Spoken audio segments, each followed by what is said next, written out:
Hello, Mark. This is Tim, a sophomore, from the Speaking and Listening class, Section B. The student ID number is S04410006. I'm gonna read a TED Talk. The title: How to Separate Fact and Fiction Online, by Markham Nolan. I've been a journalist now since I was about 17, and it's an interesting industry to be in at the moment, because as you all know, there's a huge amount of upheaval going on in media, and most of you probably know this from the business angle, which is that the business model is pretty screwed, and as my grandfather would say, the profits have all been gobbled up by Google. So it's a really interesting time to be a journalist. But the upheaval that I'm interested in is not on the output side, it's on the input side. It's concerned with how we get information and how we gather the news. And that's changed, because we've had a huge shift in the balance of power from the news organizations to the audience. And the audience for such a long time was in a position where they didn't have any way of affecting news or making any change. They couldn't really connect. And that changed irrevocably. My first connection with the news media was in 1984. The BBC had a one-day strike. I wasn't happy.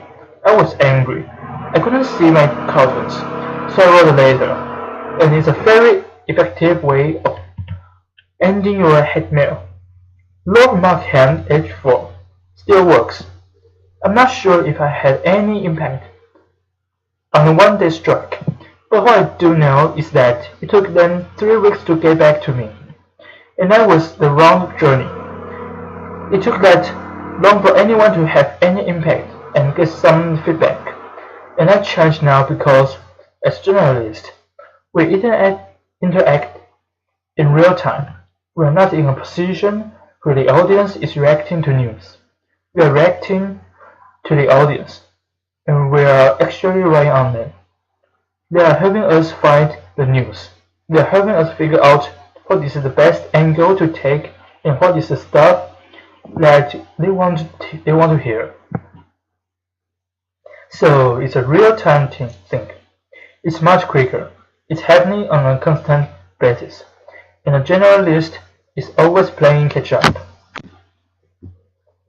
To give an example of how we rely on the audience, on the 5th of September in Costa Rica, an earthquake hit. It was a 7.6 magnitude.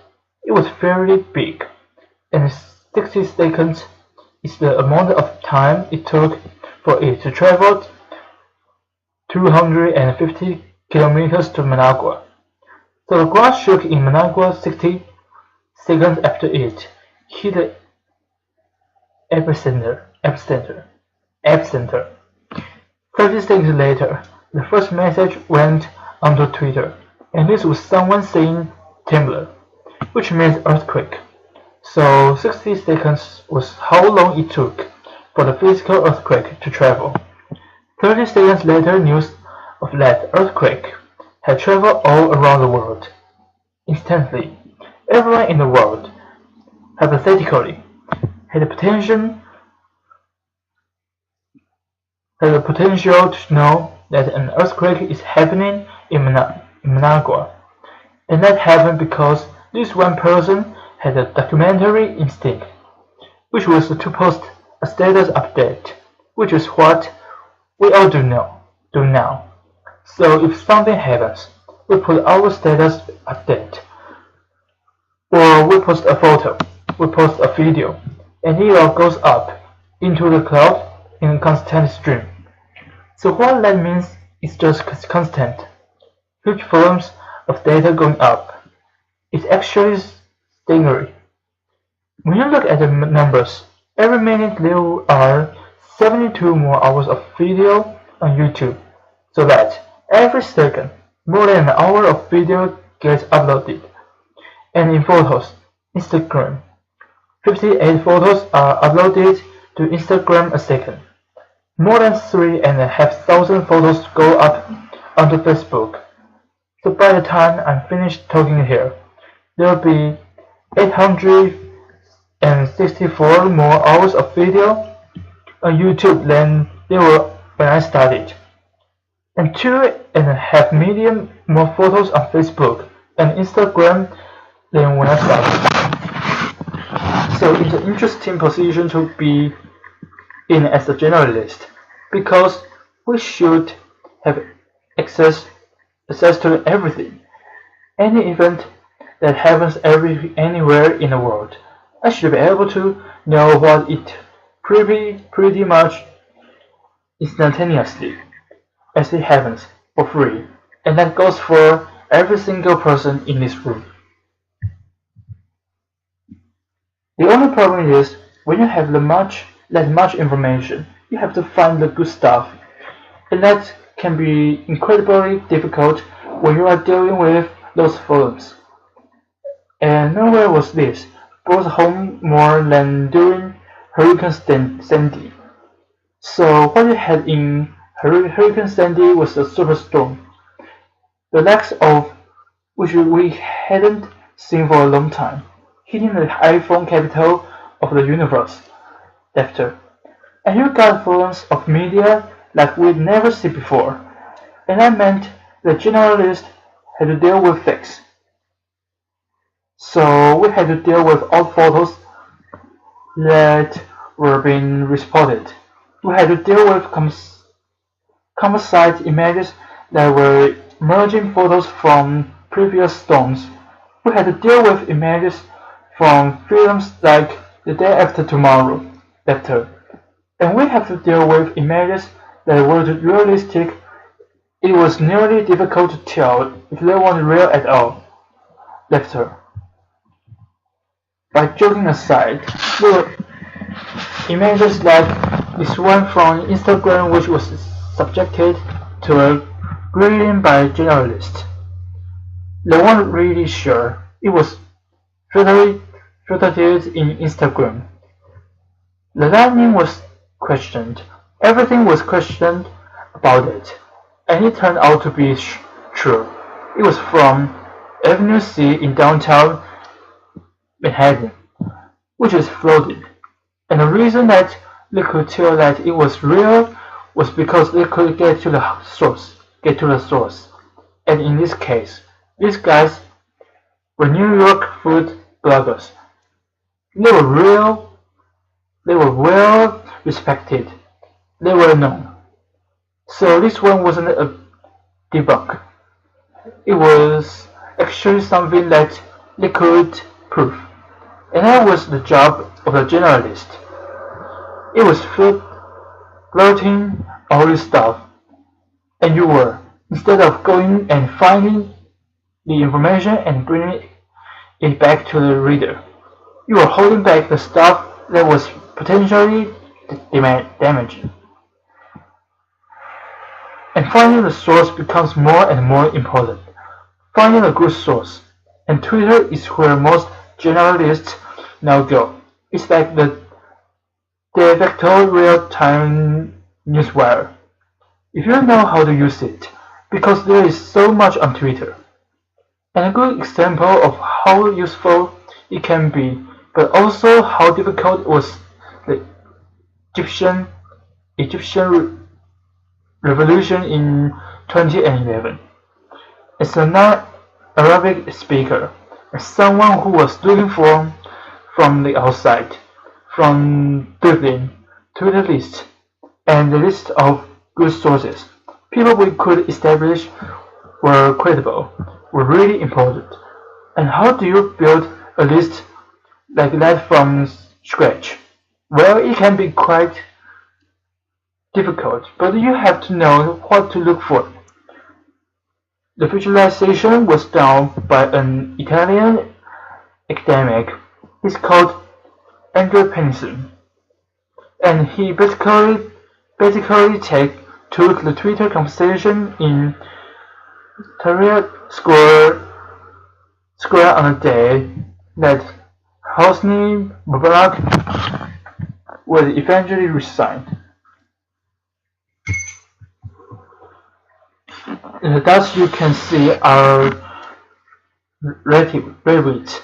So when someone retweets a message, a connection is made between two dots, and the more times that message is retweeted by other people, the more you get to see this notice. These connections be made, and it's an amazing way of visualizing the conversation. But what you get is hints at who is more interesting and who is worth investigating. And as the conversation grew and grew, it became more and more lively, and eventually you were left with this huge, big, arithmetic pointer of this conversation.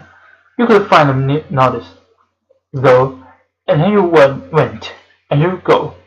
Right, I've got to investigate these people. These are the ones that weren't obviously making sense. Let's see who they are.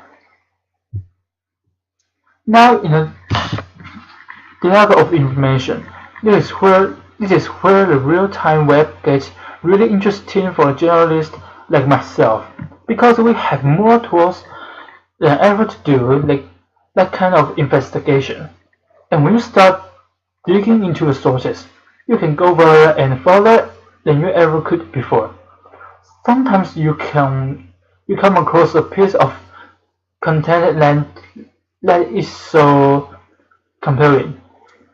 You want to use it, you're dying to use it, but you are not 100% sure if you can because you don't know if the source is credible. You don't know if it is a script. You don't know if it's a re-upload. And you have to do that investigative work. And this video, which I'm going to let run through, was one we discovered a couple of weeks ago. Video. Getting real windy in just a second. Rain and wind sounds. Explosion. Oh shit! Markham Nolan. Okay, so now if you are a news producer, this is something you love to run with. Because obviously, this is gold, you know? This is a fantastic reaction from someone. Very genuine video that they've shot in their back garden. But how do you find if this person, if it's true, if it's fake, or if it's something that's odd and that's been reposted? So we set about going to work on this video, and the only one that we had to go on was the username on the YouTube account. There was only one video posted to that account, and the username was Rita Creel. And we didn't know if Rita existed or if it was a fake name. But we started looking, and we used free internet tools to do so. The first one was called Spokio, which allowed us to look for Rita Creels. So we looked all over the US. We found them in New York. We found them in Pennsylvania, Nevada, and Florida. So we went and we looked for a second free internet tool called Wolfram Arbor. And we checked the weather reports for the day in which this video had been uploaded. And when we went through all those various cities, we found that in Florida, there were thunderstorms and rain on the day. So we went to the white pages, and we looked through the Rita Creels in the phone book, and we looked through a couple of different addresses. And that took us to Google Maps. Where we found a house, and we found a house with a swimming pool that looked remarkably like Rita's. So we went back to the video, and we had to look for clues that we could across rivers. So if you look in the video, there's the big umbrella, there's a white Later in pool, there are some unusually rounded edges in the swimming pool, and there's two trees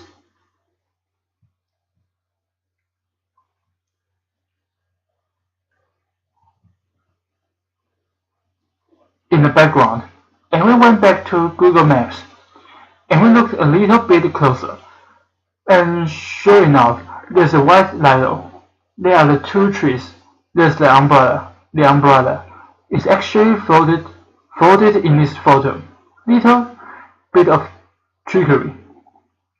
And there are the rounded edges on the swimming pool, so we are able to clear the video, make sure that it had been shot.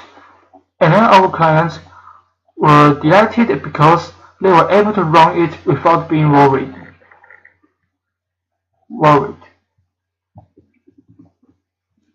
Stealing the search code is a little bit less flippant, and it has much greater consequences. Syria has been really interesting for us, because obviously a lot of the time you're trying to debunk stuff that can be potentially war crime evidence. So this is where YouTube actually becomes the most important repository of information about what's going on in the world. So this video, I'm not going to show you the whole thing because it's quite gruesome.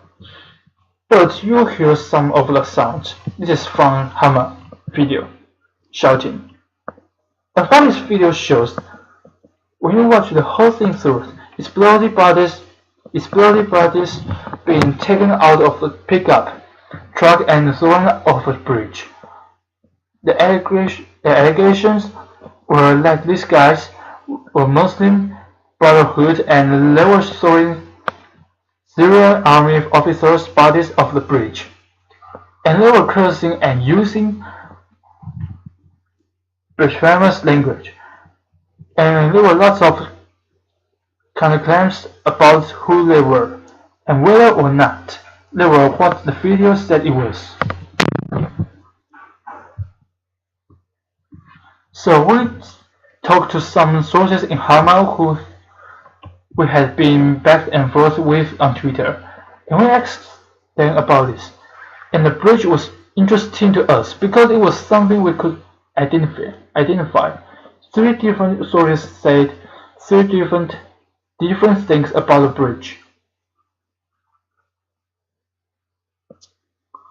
They said 1. The bridge doesn't exist. Another one said the bridge does exist, but it's not in Hammer. It's somewhere else. And the third one said, I think the bridge does exist, but the dam upstream of the bridge was closed, so the river should actually have been dry.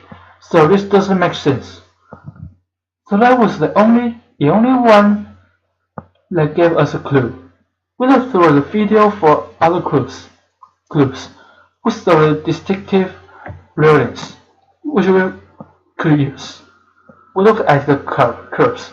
The curves throwing shadows south, so we could tell the bridge was running east-west across the river. It had black and white curves.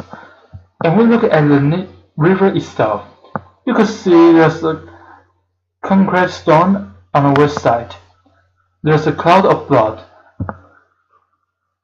That's blood in the river.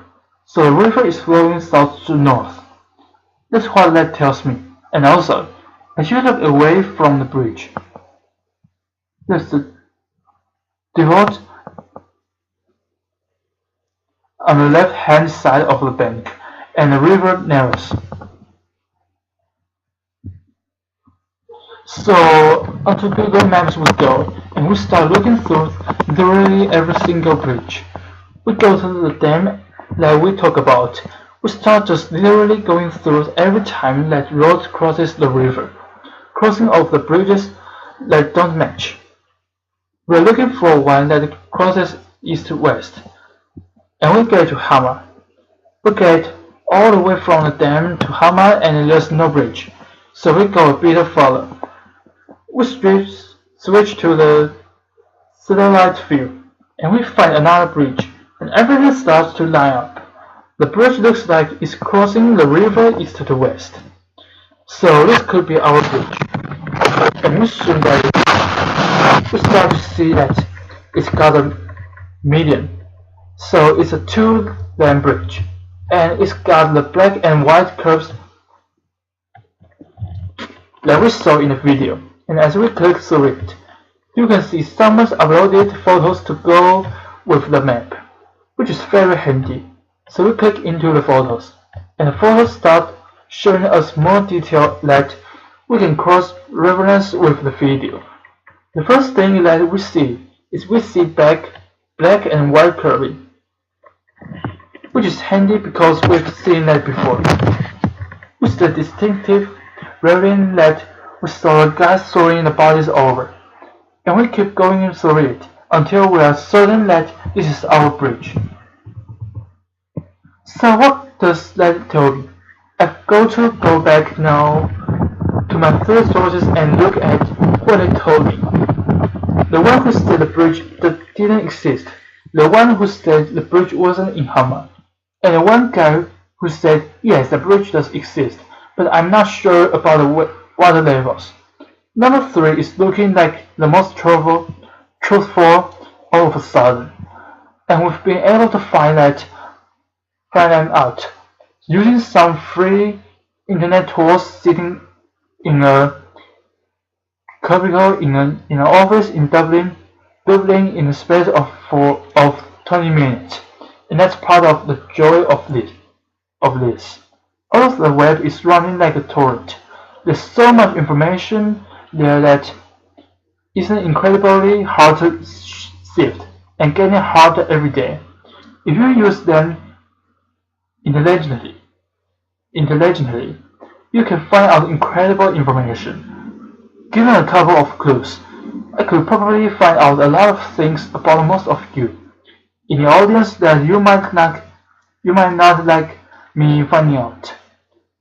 But what it tells me is that at a time when there's a greater abundance of information than there ever has been. It's harder to filter. We have greater tools. We have free internet tools that help us do this kind of investigation. We have algorithms that are smarter than ever before, and computers that are quicker than ever before. But here's the thing. Algorithms are rules. They are binary. They are yes or no. They are black or white. Truth is never binary. Truth is a value. Truth is emotional. It's fluid. And above all, it's human. No matter how quick we get with computers, no matter how much information we have, you will never be able to remove the human from the truth-thinking exercise, because in the end, it is a uniquely human trait. Thanks very much. Pause.